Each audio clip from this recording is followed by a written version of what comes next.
Ladies and gentlemen, hearty welcome to each one of you. Namaste. Once again, welcome for the Telangana Rising.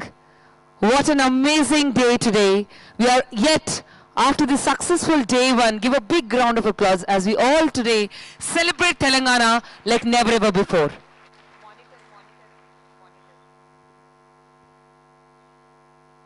Telangana రాష్ట్ర ప్రభుత్వం ఎంతో ప్రతిష్టాత్మకంగా చేపట్టిన Telangana rising 2047 global summit కి once again స్వాగతం. తెలంగాణ రాష్ట్ర డిప్యూటీ సీఎం గారు గట్టిగా చెప్పట్లండి. మన ఆర్థిక శాఖ మంత్రి. Give a big round of applause. Once again hearty welcome and special welcome to you. గాడి తప్పిన తెలంగాణ ఆర్థిక వ్యవస్థని దారిలో పెడుతున్న గొప్పవారు, పేదవారి గుడిసెల్లో 24 గంటలు విద్యుత్తి వెలుగుని నింపుతూ చీకట్లు చిమ్మే వారి దారిలో మంచి త్రోవని నింపిన ఒక great personality. Huge round of applause for him. So we are here today taking Telangana Rise Global Summit 2025. We begin with a session that looks at the foundations of the large-scale economic growth, ladies and gentlemen, which includes capital, productivity, and strategic planning. It's my absolute honor to invite our Deputy CM without any further ado, give a big round of applause for none other than Shri Mallu Bhatti Vikramarka garu. Gattiga chappatlto, let's welcome him, the Finance Minister, Planning and Energy, with a huge round of applause.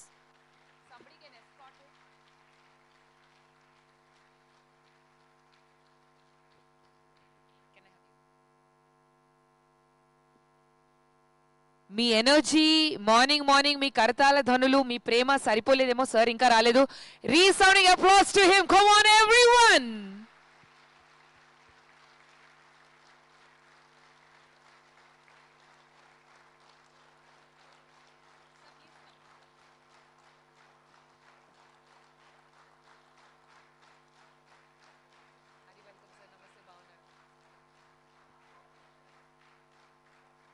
Yes, there's some shouts in the crowd. Can we hear it once again? 3, 2, 1. Come on, everyone. Thank you so much. Thank you so much, ladies and gentlemen. I welcome all our esteemed panelists. Also, we have our amazing moderator. Give a big round of applause as I welcome Mr. Aditya Kuvalekar from the Faculty of Economics, ISB. Give a big round of applause as he comes and takes forward. Thank you.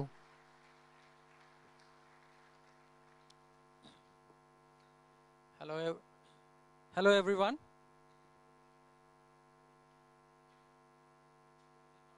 Hello.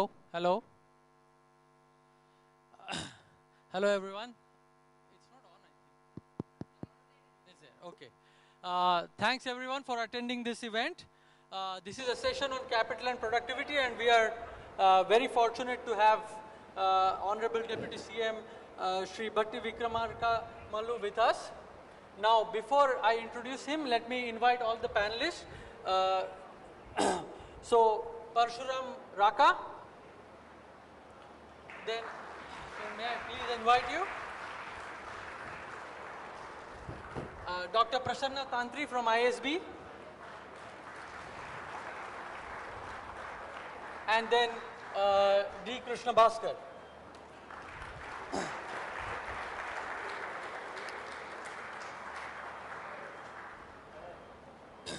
So, this is a session on capital and productivity. How does Telangana reach its aspiration of $3 trillion economy by 2047? So let me first, before we begin, let me briefly introduce our panelists. I will start with the Honorable Deputy CM Shri Bhatti Vikramarka Mallu. We are very fortunate to have him in the audience today, or in the panel today. He is a 3-time MLA and has served in multiple capacities as a finance minister, as a leader of the opposition of Telangana, and he is a driving force behind several landmark initiatives in Telangana, which include social initiatives on social justice, agricultural welfare, and also inclusive development. He brings a rare combination of legislative experience, financial expertise, and a deep understanding of grassroots governance, shaping governance agenda rooted in transparency, accountability, and equitable growth.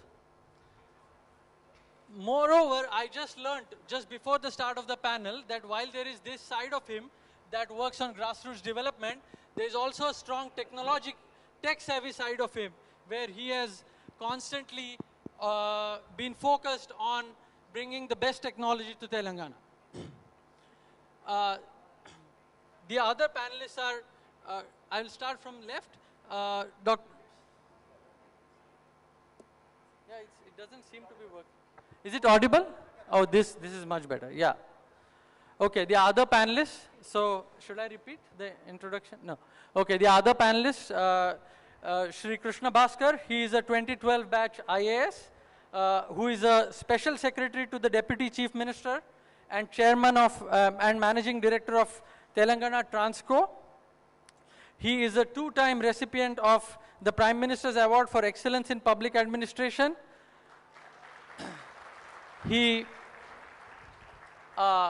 I can proudly say that him and I share one alma mater, which is IIT Kharagpur. He was my senior by 2 years and went to ISB and MIT further.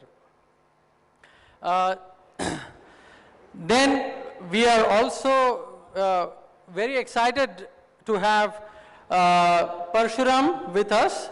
Parshuram is a very hands-on entrepreneur, as we will learn more through the session. He has developed a full-stack electric motorcycle. Full stack means from start to, like from engine to design to everything manufactured locally. And I just learned 5 minutes ago that not only that, he has also recently developed some engine which does not involve any rare earth magnets. Now, for all those who are following what's going on around the world, you can clearly see the importance of what this development could mean for Telangana and India. And finally, we have my colleague, Professor Prasanna Tantri, who is a faculty of finance at ISB, is the executive director of the Center for Analytical Finance, and serves also as the independent director and chair of the Audit and Risk Committees at Power Finance Corporation. And he has been the main force behind the Telangana vision document from the ISB side, and a colleague of mine whom I extremely value for his intellectual depth and sincerity. So that is our panel. Now, so much for the introduction of the panelists. So, you know, this session is, as I said, it's about capital and productivity. So how would Telangana get to this target? When we started thinking about this target, and when Prasanna and some of our colleagues came up with a macroeconomic framework, which essentially told us that Telangana reaching the aspiration of 3 trillion is feasible. It's not impossible. But it requires tremendous investment in innovation. We will not get there just on the basis of, you know, savings and infrastructure spend or capital spend, so to say. So then we came up with a bunch of proposals of how to foster and encourage innovation, build innovation ecosystems in Telangana. But having said that, so we will see some of the details of that, and we will discuss through the session. But you know, as academics, we are also working in silos. And so this is such a great moment that for a session like this, we are blessed with the presence of Honorable Deputy CM, who can not only share his views about how to foster innovation in Telangana, but also guide us in what some of the practical challenges there could be that we may be missing, and also give his perspectives. And also I ask him to chair the session. I request him to chair the session. Thank you.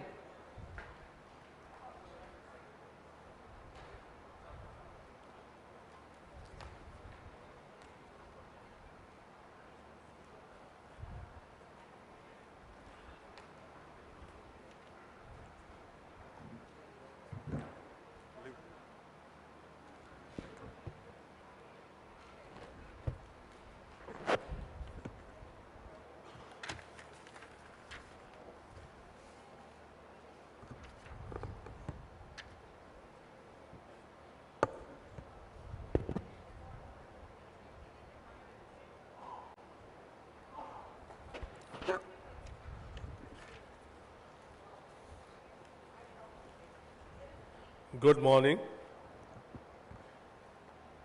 Sri TCM Sundaram Garu,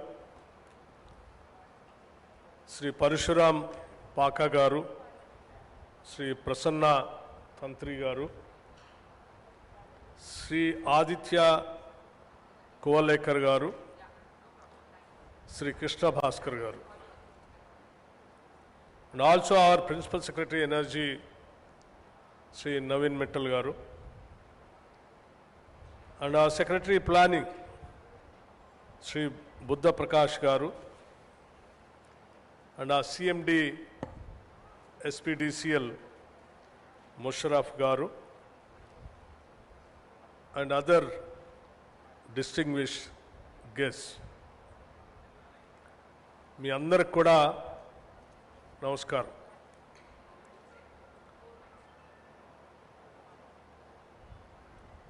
As you all know, we have recently announced Telangana Rising 2047. It is not just a document. It's a pledge to the future.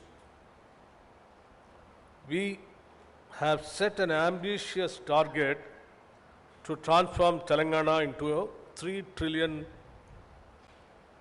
economy by 2047.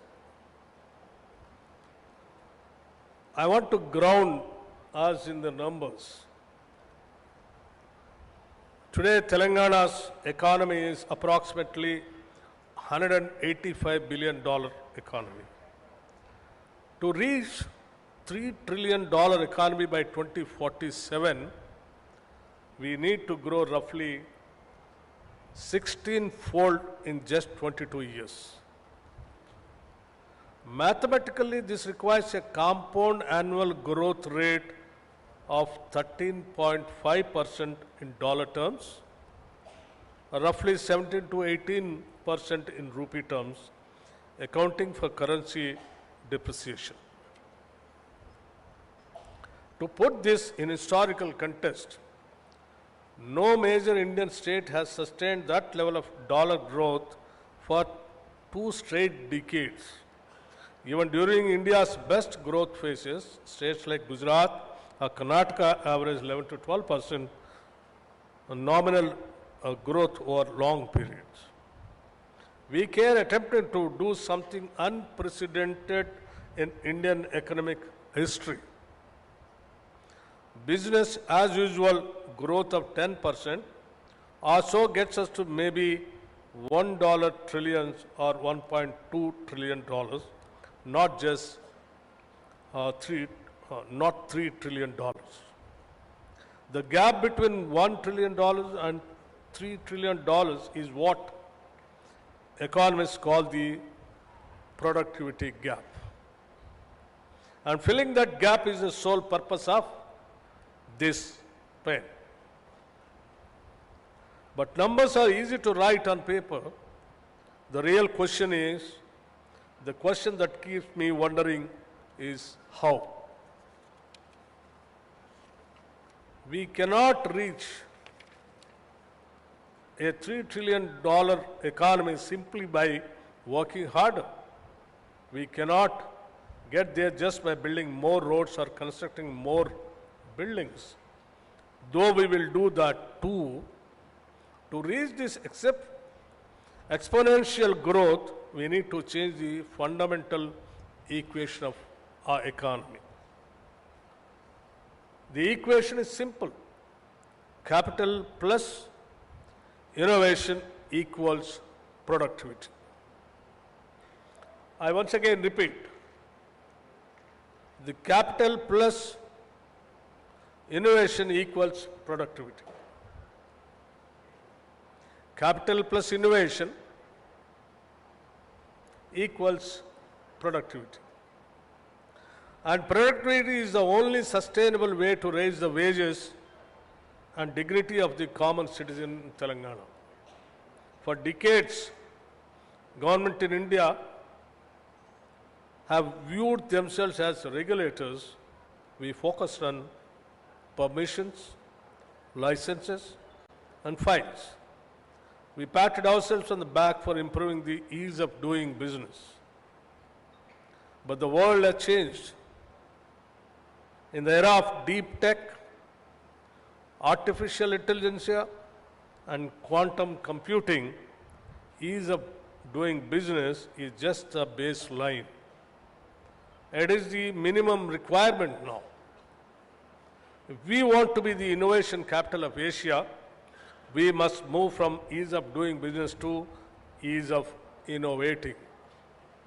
We must move from just clearing files to creating ecosystem.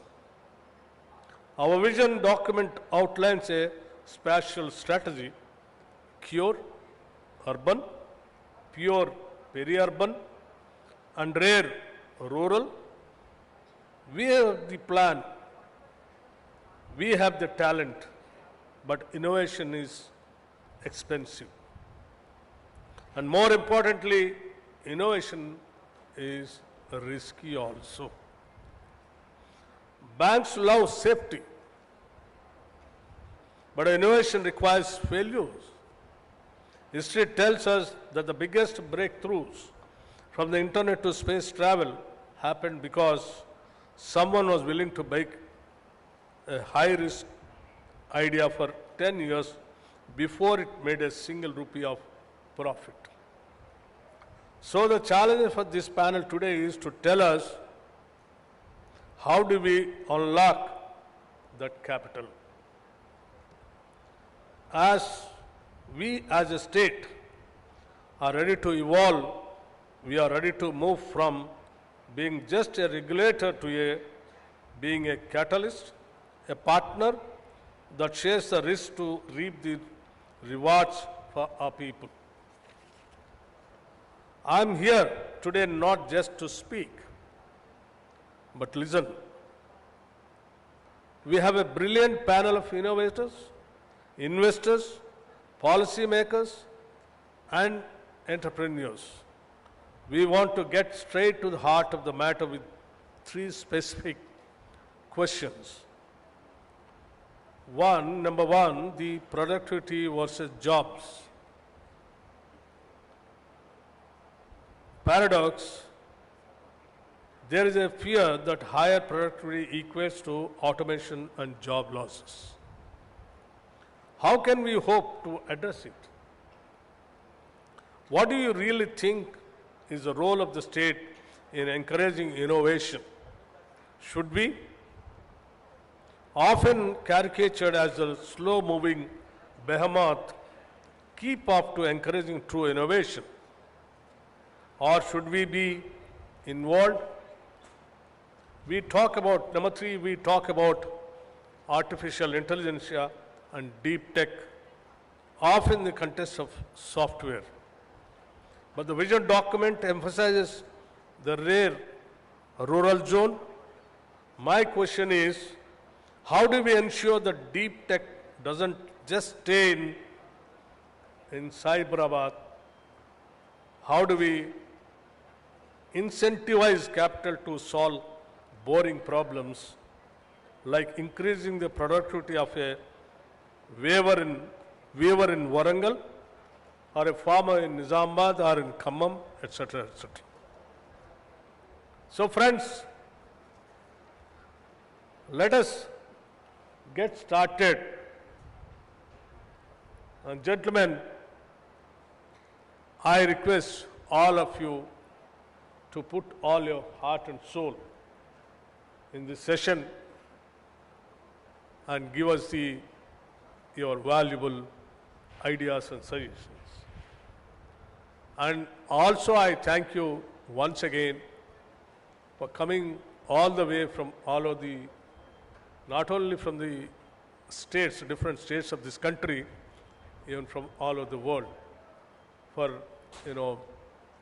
making it a grand, successful event of Telangana Rising 2047 Vision Document Release Function. Thank you very much.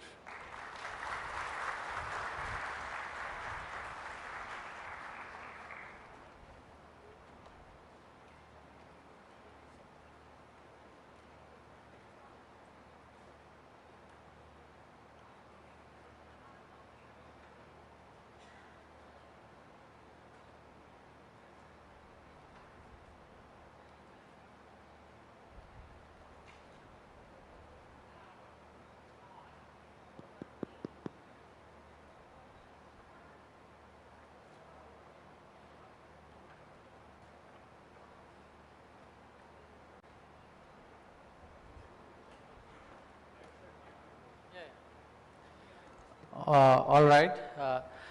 Thanks a lot, sir, for your speech. It was very illuminating and set the context rightly, that how does deep tech not just stay inside and solve real problems. So now I will kind of ask questions to all the panelists, but let me just be a bit elaborate on what the context of the whole thing was. So as I said earlier that, you know, we and also Honorable Deputy CM mentioned that when we began this exercise, we learned that if things stay as they are, then Telangana will basically reach $1.2 trillion by 2047. So quite far from its aspiration of 3. And so we realized that the only way it can reach 3 trillion is by improving productivity and by making sustained investments. So sustained investments in particular means attracting FDI. So events like these serve a great purpose. And sustained innovation or productivity will come from innovation. So we have outlined a series of initiatives to foster innovation. One of them is called the Telangana Scientific Return Program, where what we are proposing is that Telangana offers outsized rewards, that is strong monetary rewards to superstar scientists. So scientists who are leading in, say, AI, computer vision, quantum computing, all of these fields, which are the fields for the future, we give them steep rewards and lure them back to Telangana. So this was, and then we have outlined several other initiatives in that chapter that you will see in the Telangana vision document. But then I would first like to get the perspective of Shri Krishna Bhaskar as a policy maker. So, you know, he is someone who as an engineer understands the technology very well, as an economist understands incentives very well, and as a bureaucrat understands the challenges very well. So I thought I would begin by asking him, how does he view the whole exercise, what we have done or attempted to do in proposing how Telangana will become, as sir said, the hub of global or Asia's hub of innovation, what he sees as the practical challenges and what he sees as the, not just challenges, but opportunities. Over to you. Thanks, Aditya. I hope I'm audible. So the idea is essentially, we've set ourselves, thank you, sir. We've set ourselves a goal which is, frankly speaking, unprecedented in economic history. And I believe it has been done after a lot of cogitation on this respect. And the analogy which comes to mind when I think of this is, back in the early 60s, and in fact late 50s, when the USSR beat the US in the rocket race and launched Sputnik, there was a lot of despondency. That very term, which is very, I think it's best translated in the Urdu term mayusi, on all of America, that the Soviets had actually beaten us in the space race. There's nothing left for us there. At that point of time, John F. Kennedy came up with a very mission which sounded extremely outlandish and impossible. I think it was back in 1961, if I'm not mistaken. Definitely the early 60s, 60 or 61, just after he took over as president. When the Soviets beat the Americans and the entire world was talking about the technological superiority of the USSR vis-a-vis the US, he said something audacious which no one was prepared for. He said, by the end of this decade, we'll put a man on the moon. And he was ridiculed in the American media for it. And it wasn't deemed possible. But the sheer force of that public pronouncement and the sheer passion and the aggression behind setting a goal for the nation as a whole got all of them together. And I still remember there were people like Werner von Braun, he was originally a Nazi, a German scientist, who built their rockets, the Saturn rockets. All of these people heard of this vision and became even more passionate and motivated than they originally were. And NASA, which until then never used to get a lot of funding, and which was never a big agency, captured the American imagination. So there are some things in life you can create or you can will by making them publicly available in the mind space of every citizen. And they may not happen otherwise. And in my sense, this $3 trillion goal is an extremely ambitious goal. Forget about your annualized growth rate of 13-14%. If you take into account your rupee depreciation, you're looking at 17-18%. And this is year on year for 22 years. It's a very, very, very ambitious goal. But the thing is, if you aim at that sort of galaxy, you will be able to get through some sort of critical mass, which will take you to places which you haven't otherwise been taken. So I believe, in terms of a stretch goal, this is like a clarion call to the entire state, its network of innovators, entrepreneurs, policymakers, to try to figure out what is it exactly, what it is the constraint which prevents us going there. I'll just add to that, you asked me to talk about challenges. I think the challenges, our Honorable Deputy CM has stated very clearly. We cannot get there by building more stadia, we cannot get there by building more roads. That will at best take us to 1 trillion, and even that is in doubt. Because after a point you have diminishing returns. The idea is, and as both Aditya and Prasanna have very eloquently argued in their own document, our vision document which will be released today. The idea is you need to increase your own productivity. That secret sauce which allows people to provide more innovation and more output per hour, per capita. And for that, there is no way out but to actively encourage the best in the world to come, set up shop here, create new ideas, create new products, and somehow create an innovation ecosystem. Just like John F. Kennedy, by making a public pronouncement of making a man on the moon, somehow made it happen. We need to, keeping such a stretch goal, need to make this happen just by making all of us conscious and utilizing all of our bandwidth to ensuring that we don't just do our best, but we have the context to do our best. Thank you. Thanks a lot, Krishna, for that very eloquent answer.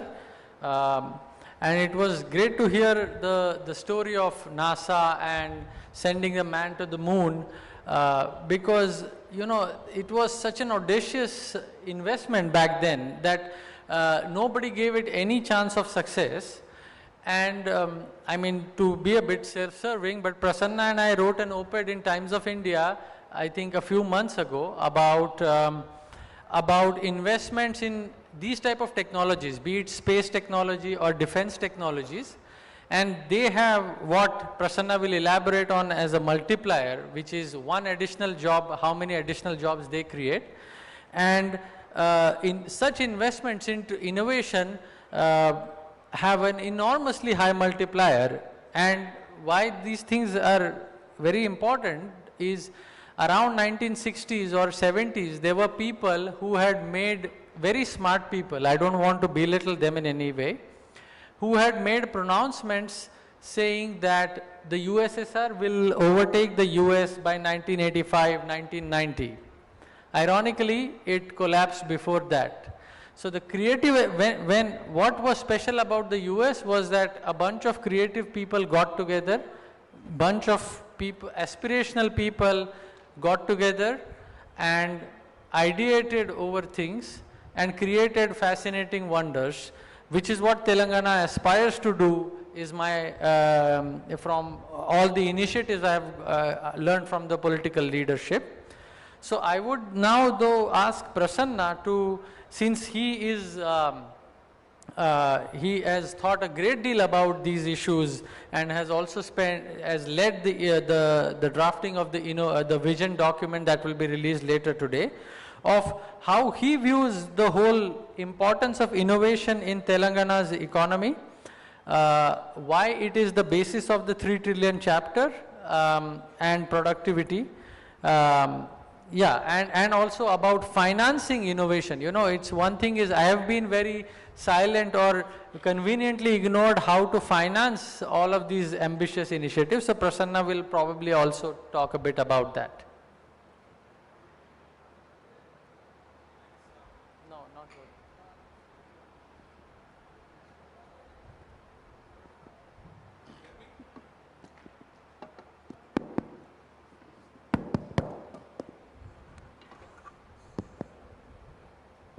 Thanks, Aditya. Thanks for the opportunity. As Honorable Deputy CM mentioned, The tagline for me, sir, was investment plus productivity. We've been dying to hear this from a policymaker, and we're so glad that policymakers are talking about productivity. When Mr. KB speaks, I usually go with the notes. Unfortunately, I don't have notes today.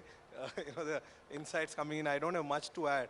But except that, innovation is not a luxury; it's a necessity for growth. We have to understand when we get into debates about growth. Again, I'm an academic, and I'll go back to first principles and not much of practice. What is growth? Growth is producing more from same level of resources, or taking less resources to produce the same thing. That's growth. There's nothing else to grow. That's growth. Repeatedly doing it again and again. There is nothing else growth. Now, when you read newspapers every day, you always, yeah, I do understand that, their fascination about demand, consumption, and all of that. That is for a day-to-day kind of a setting. Day-to-day it's about demand, because assumption is you have capacity, and if you go in demand, and there will be, production. But when you talk about 25 years, it's not about demand. It's about ability to produce. Your lens has to be very different when you talk about 25 years versus next 2 quarters. When you talk about 8.2% this quarter, or what should RBI do, that lens is very different than when you're talking about here, you're talking about growing the productive capacity. It's not about, there is enough productive capacity and you just go and consume and economy will grow. That's the bigger lens that one has to have. Now, when it comes to theory, how do you grow? Until again, since Mr. KB talked about 1960s, until then we did not have a theory of growth. When Robert Solow came about and said, look, how do you grow? The way you grow, he said, look, there are 2 ways, the intermediate growth and the eventual growth. Intermediate growth is you invest. You have capital, and as you invest, you build all the capital equipment, and then you produce more from, because you save and you invest, you produce more. You build infrastructure, you build machinery, use those machinery. That's the first stage. Now, the good news is it leads to growth. The bad news is it has an expiry date. Now, what's the expiry date? Two constraints there. One constraint, as you build more and more capital, additional returns become diminishing. You will have lower returns. Higher the capital, lower is that's the problem. And the second problem is that you need more and more savings. Where is that savings going to come from? You can't ask people not to eat. China went to the extent of 50% savings. Can you make it happen and Mr. KB has amazing insights as to why it is. I'll not bring it up here. But they did go to 50% savings. It's unprecedented. Where are you going to get? So these 2 constraints. And the third is depreciation. As you build more machines, more roads, you need more resources to maintain. It's not that US doesn't save. US does save 17%. But whatever they save is required to maintain their assets. So this will hit a wall. This will hit a wall. We have not hit a wall. Telangana do that also. We are nowhere close to that. But that will then what is that? That will lead to eventual growth, sustainable growth for a long period of time. And Romer came with an answer. It's research, innovation. In Solow's model, productivity is sort of given. It comes from God. There is no, how does productivity happen? It comes. There's no answer. Romer came out with an answer because there was a debate that time that everybody will eventually become rich. Because if capital, you invest, everyone will rich.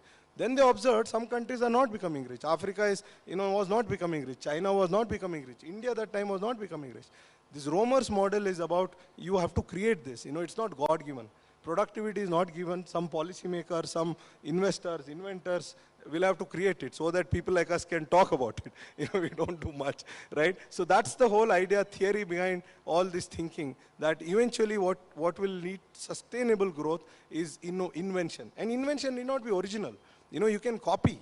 The problem with Industrial Revolution and UK and those, they had to do original stuff. China and other countries which grow at 10%, they could do this by imitating. So start with imitating and then start original stuff. So this is the broad philosophy that we have suggested, and glad that the government is talking that language. So I'll stop here and we can.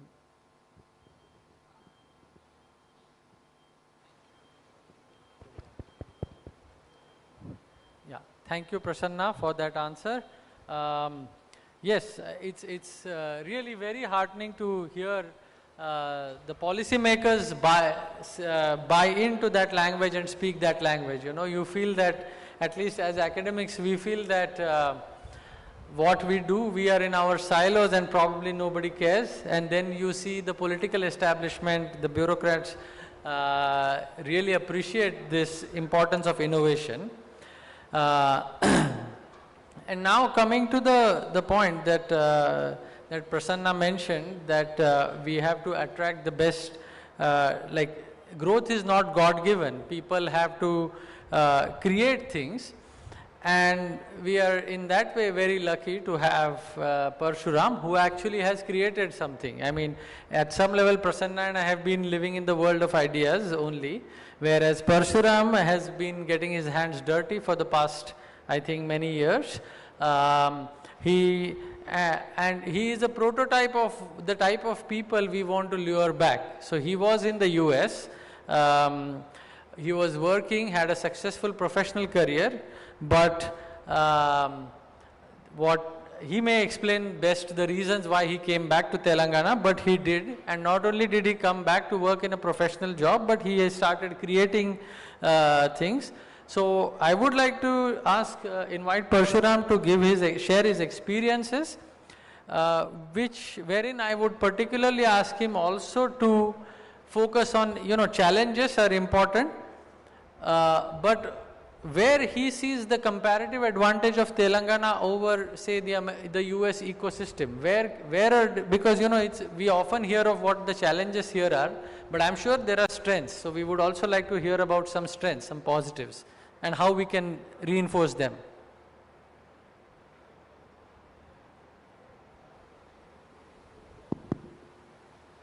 Thank you, Aditya.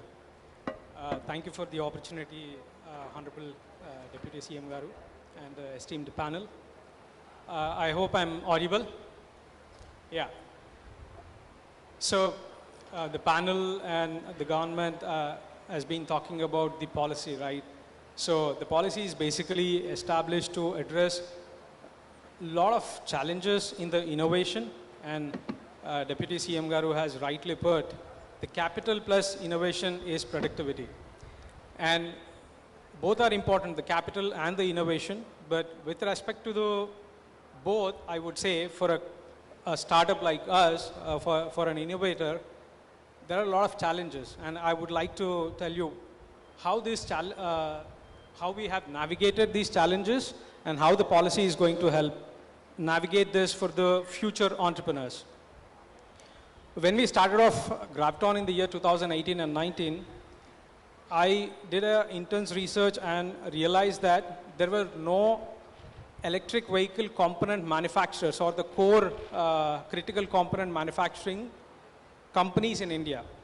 And my idea was to develop everything in India so that our vehicles can handle any terrain, that is cities or rural or any part of the country.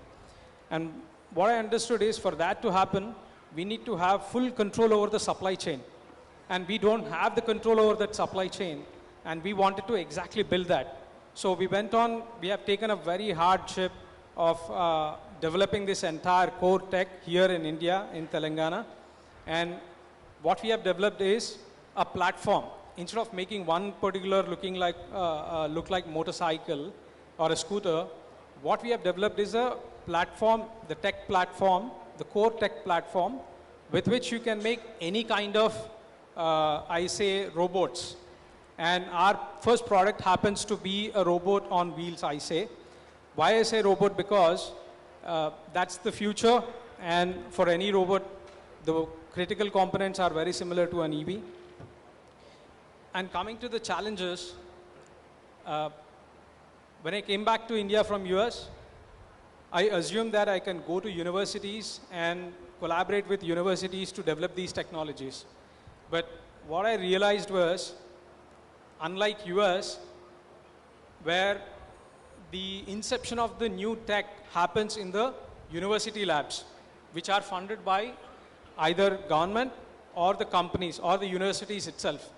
And we don't have that here, which is why you see a lot of new techs coming out of US specifically, and a lot of our engineers, the talent pool from India, the potential people, are traveling to different countries for education and going on to contribute significantly in the tech world.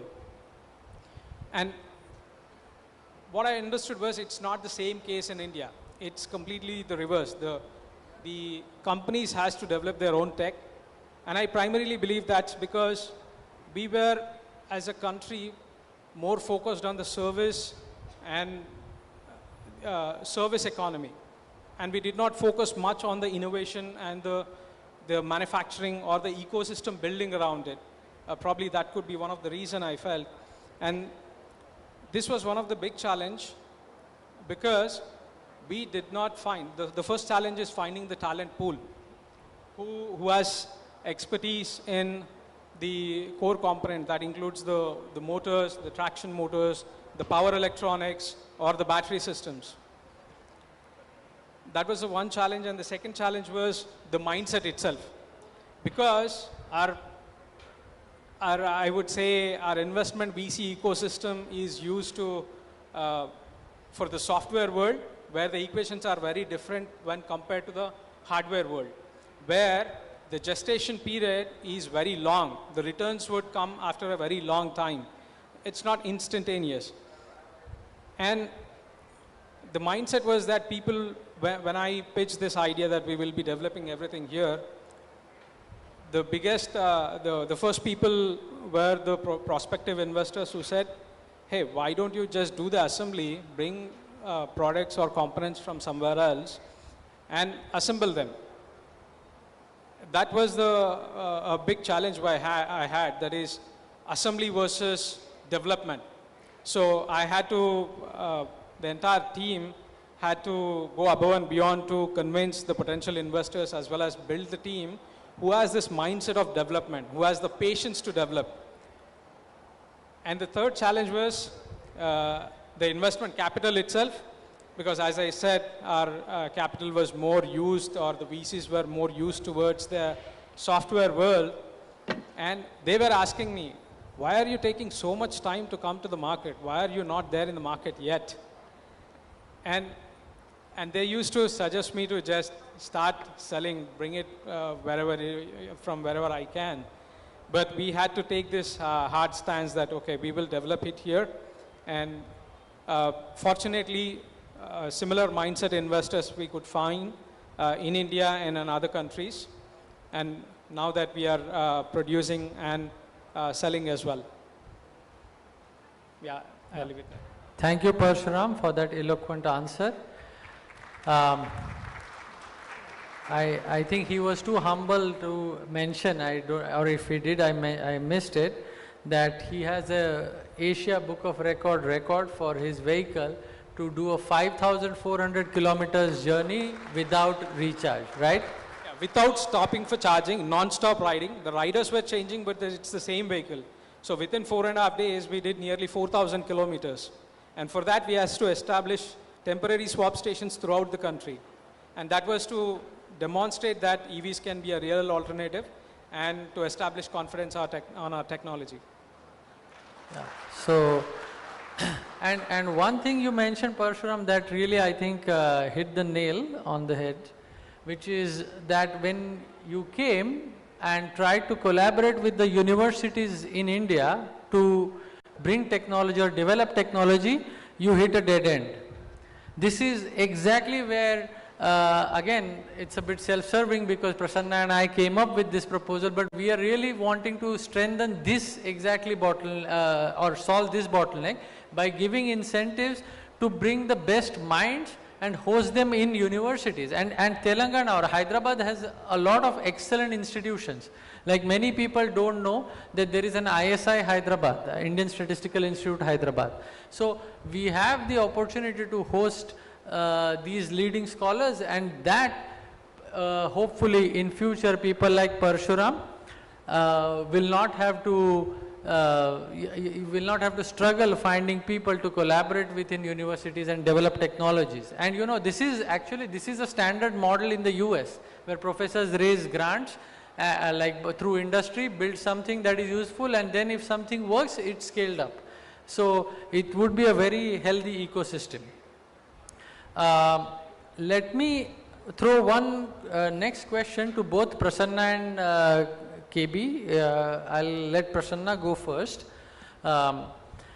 to give a somewhat of an academic view, and then I will let KB answer from a policymaker's perspective. But you know, when we propose things like go for innovation, go for the best minds, create the best talent, like often the question comes is, what about inequality? Like if you look at say all of these fields, the technology, these are what are called as winner takes all. That means only a few who are at the lead, who lead these technologies get a lot of returns, and rest of the people are left behind. And why should we as a country, as a society, encourage such type of changes in the society? That is often a question. Now, I have my views about why this is a good thing, but I will not, I'll reserve my views. I'll ask Prasanna and then KB to elaborate on why so it is important for the economy and why it is important also from a policymaker's perspective. Prasanna first, thanks. On the jobs front, let's look at some facts. You know, you have to understand that, you know, broadly, there are all sectors of the economy can be classified into two categories, tradable and non-tradable. Now, what is this tradable sector? Like software, pharma, where everybody, competition is global. There are only two ways you can win there.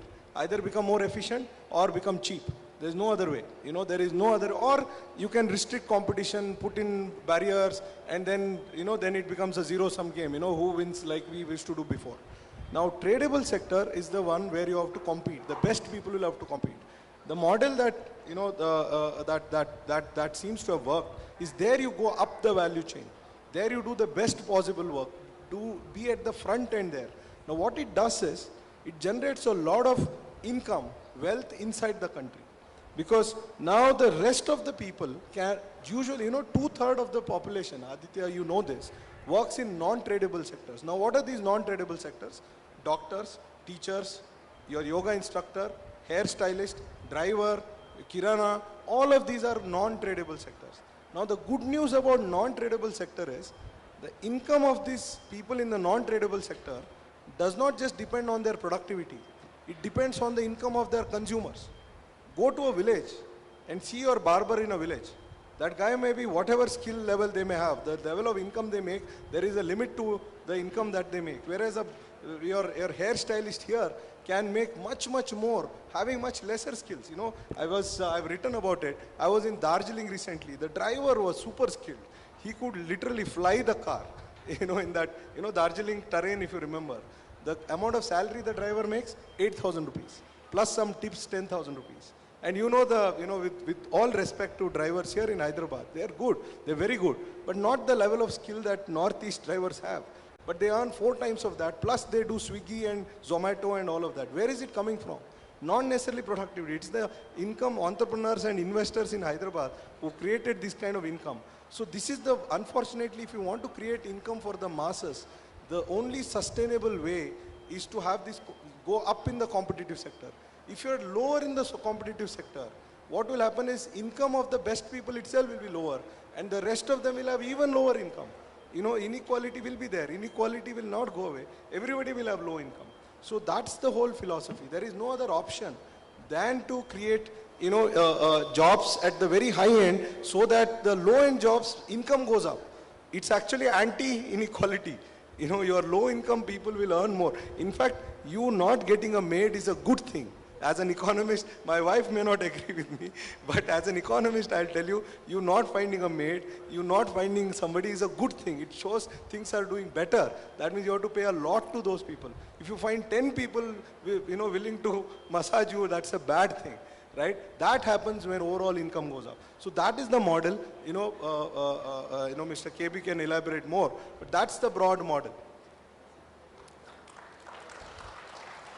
So, you know, if I take the economist reasoning a bit further, a paradox or an unfortunate finding is if I have a maid for a while, I must be overpaying that person, because if that person deserved more, they would have got it elsewhere. So that is an unfortunate way of how economists reason, but I agree with Prasanna's logic.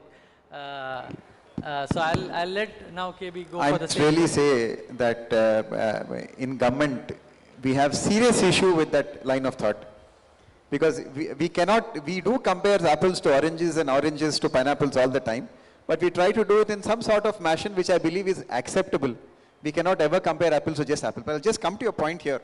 I really loved Prasanna's point about the idea of getting non-tradable jobs into an economy, because in the long term, that's where you'll get your masses to grow. And I just want to add on it. That's a great point. Let us presume you've succeeded there. What next? My sense is you still have constraints. The first constraint is, how are you creating jobs? That he's talked about, and they've really, I would request everyone in this room to read their economic modeling. I'm very proud to say that these two gentlemen have carried out an analysis further which has not been there in any other state's vision document. They've just put numbers there. These two people have worked the numbers and they've let us know how difficult it is. So we know right at the outset, so it's a challenging task. I'll come to the other part now, which is what do you do? How do you create these jobs? Now I have a point here. Let's say you have an absolutely brilliant technology which comes up, let us say Perplexity. Arvind Srinivas comes to Hyderabad, he sets up Perplexity, and he creates thousands of jobs, and like you said, you have tradable and non-tradable. You create an entire ecosystem, people's incomes go up. Now let us say Perplexity then for some reason goes bankrupt. What happens then? The idea is the way government has looked at it so far is, let us bail out Perplexity. You know, too big to fail. This is exactly what happened at Goldman Sachs, JP Morgan. Of course, they let Lehman Brothers fail, but back in 2009, they allowed these companies to fail. Now, my sense is this is not a model which will work any longer. Number one, governments do not have the financial heft to allow these too big to fail companies to survive. There's another model which I think has worked much better, which is the Swedish model. The Swedish model is, let the job die, but let the employee survive. So if a company folds, let the company fold, but at government expense, the employee will be retrained for employment elsewhere. So this way you're ensuring your economy is resilient, your economy is robust, and if I may use a term, it's even anti-fragile because you're allowing companies to fail. It's a bit arresting that in the supposedly most advanced economy of the world, the US, powerful firms were able to lobby the Treasury Department. Lehman Brothers went under, but Goldman Sachs and JP Morgan are surviving today essentially because they went and lobbied for a bailout and they got the bailout. The era of bailouts is gone. And if you want to move beyond bailouts, you have to look at protecting people through a sort of retraining mechanism and skilling mechanism, which Sweden does a lot. And it's a very eloquent way of putting it. Let's protect the worker, not the job. Let the job go. Let the job come up somewhere else. But the family should be protected. And I think that's the way to go. And I think that could be a possible rubric if you want to look at future growth and jobs together. Thank you, KB, for that answer. Actually, and this is a very important point. I think because now there are already talks about the whole AI valuations being a bubble. And then all the stuff that, if you have been following news, how OpenAI investing in NVIDIA, NVIDIA investing in OpenAI, we may actually in the US be seeing exactly this point of where the government in the past had to bail out banks. Now even the tech companies may be too big to fail.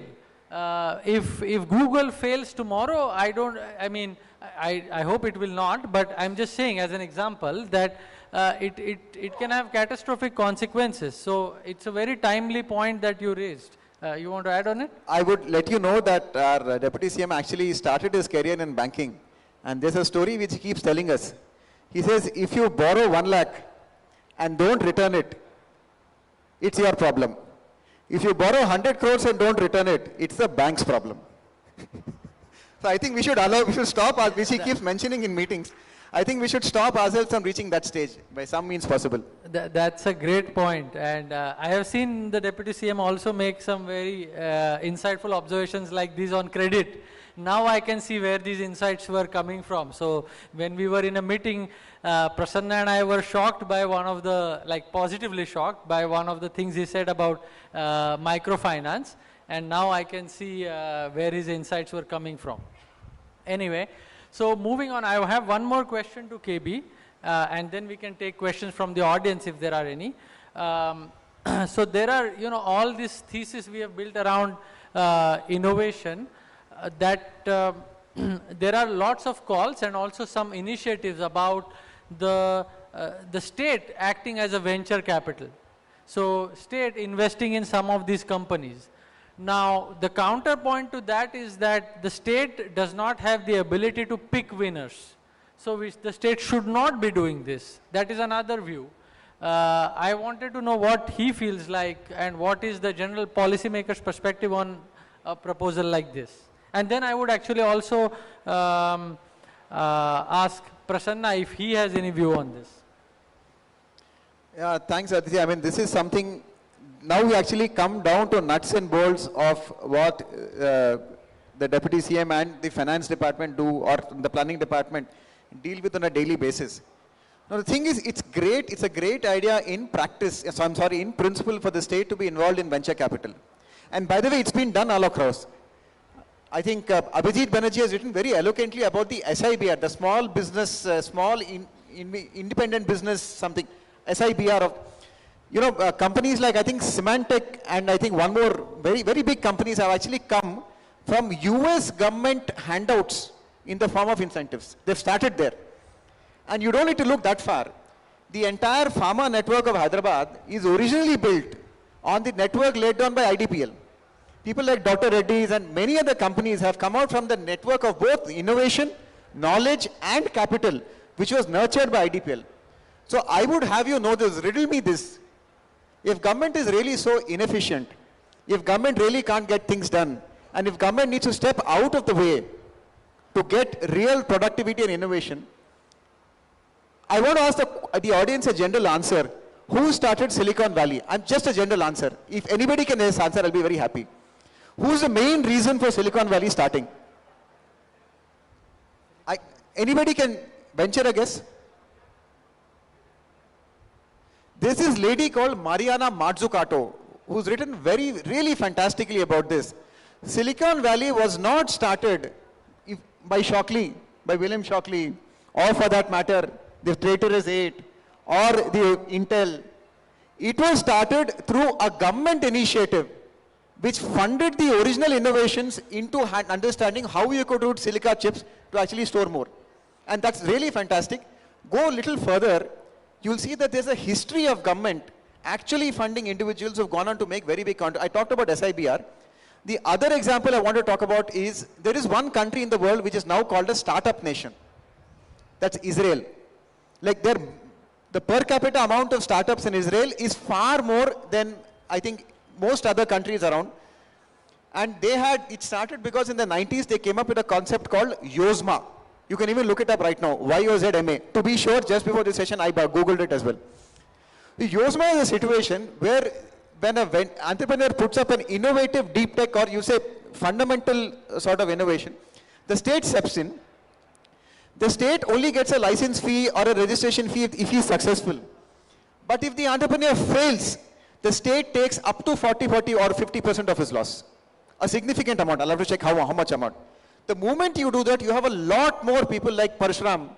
Like he has been talking he made a very great point about how the ecosystems are different here. How some walls just stop. I'm very sure that he wouldn't have said this if somebody, when he started his journey, had told him, listen, you do what you want, and if it fails, we'll take half the loss. This is what they did in Israel, and today it's really the startup nation of the world. So I do believe there are valid and understandable models that the government can step in to be a venture capitalist, but it can't be a venture capitalist in the usual sense. The usual sense of being a Vinod Khosla or a Masayoshi Son does not work here, because there are certain limits to what government can be seen to. And my last point here, I see this is a very popular session, there is only standing room, my apologies. My last point here is we do have an absolutely fantastic example in the Indian Innovation Network itself. One of the biggest venture capitalists and one of the most successful venture capitalists in per ROI return terms, in per capita ROI return terms, is the innovation fund set up by IIT Madras, where they started funding their own startups about, I think, 5-7 years ago. The current director, Professor Kamakoti, is behind it. Somebody was telling me that that fund itself is worth more than 1,000 crores today. It must have started at 10, 15 crores, 20 crores max. That's all the IITs give. Trust me, they're very, bahut kanjoos log hai. They will not give you more than that. And it's gone into 1,000 crores, more than 1,000 crores. There is a model available for us if you want to look at venture capital. And if you look at Yozma or the SIBR, I think we have great pointers. Great. That's a wonderful answer. Actually, before we go to Prasanna, I have one question for Parshuram. as someone from the other side, manufacturing side, do you think that your main challenge is financial capital or human capital? What would be your biggest bottleneck? What was your biggest bottleneck when you started?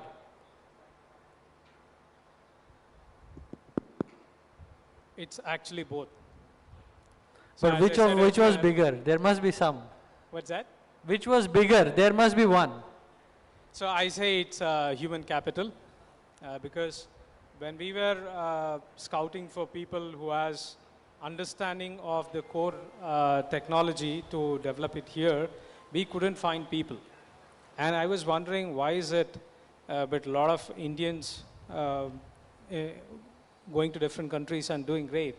And that's where I realized that, in our universities, we don't have this nurturing of innovation happening, or someone incentivizing, or someone saying that, okay, yeah, this is the fund you can go and innovate within the universities. Probably that's the reason the skill set coming out of our engineering colleges were not to that point where we could leverage their skills. Okay, and the other big challenge was definitely the capital. As I said, for the core engineering, it is still a challenge because the gestation period is very high. Yeah. Okay, thanks. So, yeah, I think we are running out of time probably, so I'll ask Prasanna just to elaborate on what Krishna Bhaskar was saying about we have some excellent models of financing innovation through state support. How do you feel about that? And yeah, you didn't elaborate on your ideas of financing innovation, and then we'll wrap up. Yeah, I'll be quick on this. Just one line on what Honorable Deputy CM asked, like on these non-tradables, how do you create these jobs? Sir, the answer is education. Our education, what's happening is a lot of people are entering into degrees without thinking whether they are useful or not. Like during our time, all of us would go into BA, BCom, BSc. Now it's become engineering. So our education system, and as you know, we have proposed, has to think about culture, tourism. These are very valuable jobs, local jobs. People have to be trained on. Not everybody needs to be a postgraduate. Not everybody needs to have a PhD. Or we have to think about hands and getting hands dirty kind of jobs, and then you can graduate. Of course, there should be a way to graduate. After that, you want to study, you study and go up. So focus should be on that. And finally, on as an academic, you have to be a bit more, Mr. KB, you have to be skeptical of our government also. And this is why I said you should take notes when he speaks. I think government, there should be one principle though. While I appreciate a lot of fundamental things have come from government, like World War led to a lot of innovation, including the internet. But there needs to be one principle that when the government intervenes, there should be some market failure. That's where the government should come in. Now, a lot of times governments intervene without defining what the market failure is. If you don't define what the market failure is, and if you start doing things which markets can do better, then it's, you can go on a list where things have been a disasters also. So I think there is a market, in financing innovation, I agree. Markets do not, they do not have that long-term vision. You don't have, of course, the first attempt should be to develop those markets because government capacity is also limited. One thing with due respect, governments don't earn anything. It's the people who earn. So it's that people, we have to have that sense also. So I don't want to be an advocate of an unlimited government. That is not, at least I don't stand for. Of course, markets fail. And where markets fail, in the interest of people, and governments will have to come in. And I absolutely agree that, it's too big to fail is a very big, the biggest threat to markets are big market players themselves. That's what we have, I totally agree. So it has to be a balance, understand market failures, government failures, both of that, and walk a tightrope. It's not easy. It's easy for us to sit here and talk. People like you are on the ground who execute. It's not going to be easy. But, that's what seems to have worked throughout the world. Thank you. All right. I would like to add one thing. Sorry. Yes. So as KB said, incentivizing the startups or telling them that we will take care of you. If a policy can be placed around that, as well as nurturing the young engineers in the universities itself, create a huge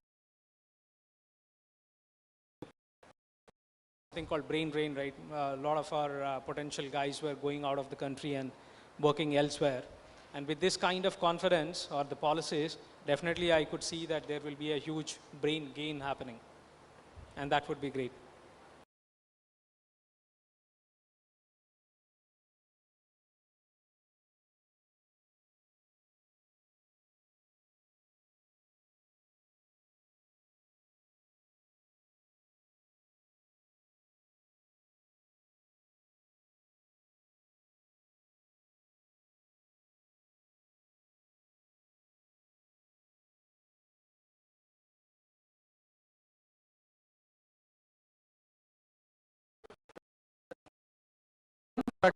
And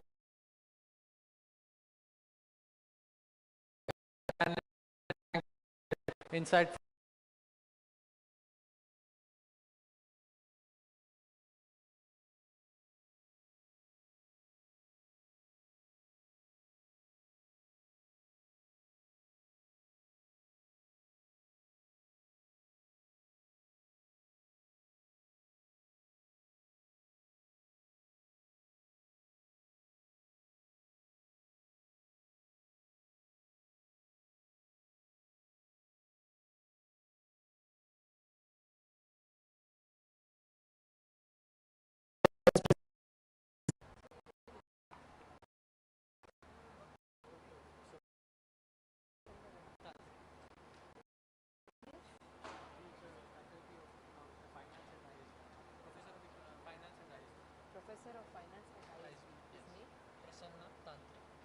All right, firstly coming up is Mr. Prasanna Tantri. Give a big round of applause. From the finance team, ISB, give a big round of applause to him. We take pride in felicitating him and honoring him. The next name, can you write here?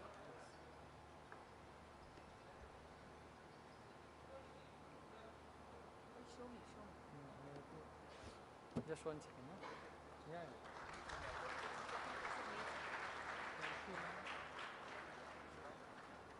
Next is Mr. Parasuram Paka. After this, all right. He's a CEO of Graviton. Graviton. Yeah. This was Parshur, but you already facilitated. Minister's All right, next is Mr. Parasuram Paka. Give a big round of applause. CEO Graviton. Then the Krishna. Yeah, okay, yeah. Deputy CM. You want it. Just find out. Just Google. Wikipedia is fine.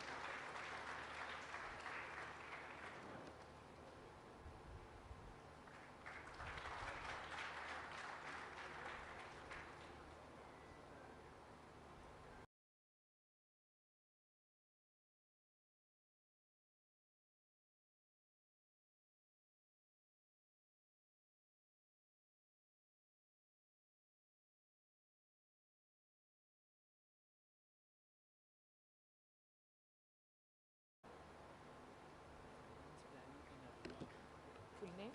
Full name?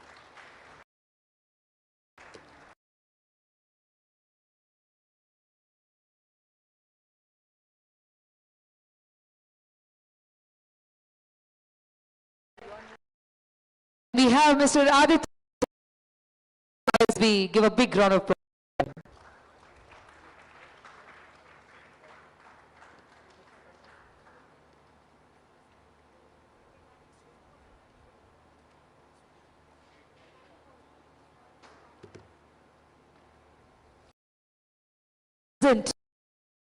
TI Tag Treasures of Telangana, the exquisite shop, renowned for their intricate tie and dye weaving, embody the timeless skill of our artisans, complementing them the vibrant curial mass and handicraft in the traditional storytelling.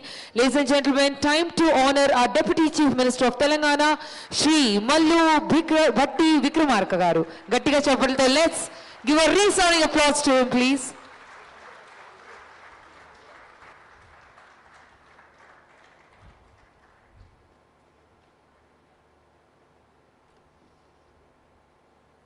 I think we can shower some more love and energy in the honor of the Deputy Chief Minister, Telangana, ladies and gentlemen.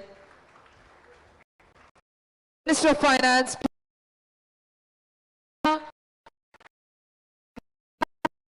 Vikramarka garu. Let us celebrate the GI recognized art forms and the master craftsmen who keep our traditions alive. With that, we're officially closing the first session in the Hall 4. Thank you so much for being such a wonderful and amazing audience. We look for a greater vision, the $3 trillion economy. Ladies and gentlemen, huge round of applause as we manifest it for 2047. Thank you so much, sir. Thank you. Thank you. Thank you, everyone. Please be seated and comfortable at your places.